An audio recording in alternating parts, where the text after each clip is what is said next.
I am ready. Serbisyong totoo ng GMA News.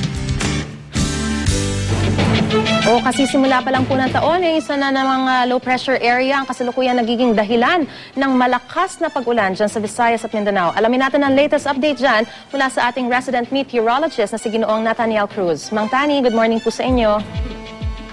Good morning, Maris, mga kakape at kabalitaan.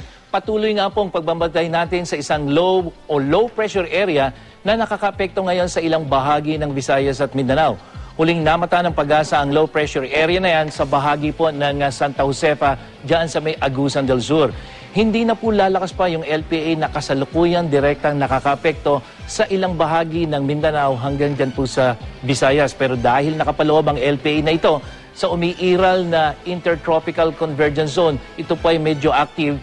Kaya po asahan natin yung mas matagal na buhos ng ulan mula katamtaman hanggang malakas sa malaking bahagi po ng Mindanao hanggang sa Visayas.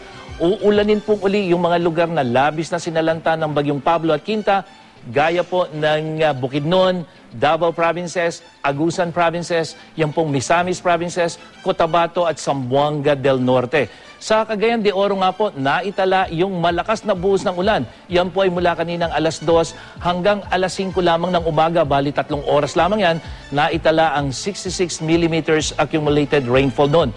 Kaya naman po paalala sa mga kababayan natin sa mga lugar na ito, maging alerto po tayo sa posibleng pagbaha. Bubuhos din ang ulan ngayon sa Visayas, lalong-lalo na po dyan sa eastern section, pero kasama na rin po itong southern part habang gumagalaw po itong low pressure area. Hanging amihan naman at easterlies ang magpapaulan sa eastern section at southern section ng Luzon. Kabilang na po rito ang Bicol Region at ang Mindoro Provinces, hanggang dyan po yan sa Palawan. Posible ring makaranas ang pag-ambon dito po sa Metro Manila. Maghapon po yan mula umaga hanggang gabi, mayroon pong 30% chance ng ulan. Itinaas naman ng pag-asa ang gale warning sa seaboards ng Luzon. Kasama na po yung eastern seaboard dyan at northern seaboard hanggang sa seaboards po ng eastern Visayas at eastern Mindanao. Kaya panawagan sa mga maglalayag, Maris, lalo na sa mga gumagamit ng maliliit na bangka, huwag na po muna tayong pumalaot sa mga nabanggit na baybayin. Mang Tani, may posibilidad pa bang maging bagyo itong low pressure area na ito?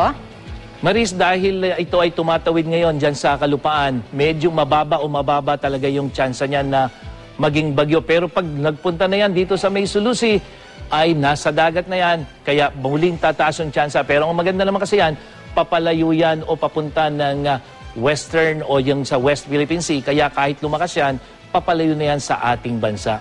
At Maris, para sa iba pang detalye, bisitahin po ang ating GMA Weather webpage at Facebook page. Ako po si Nathaniel Cruz para sa I Am Ready, serbisyong totoo ng GMA News. Maraming salamat, Mang Tani.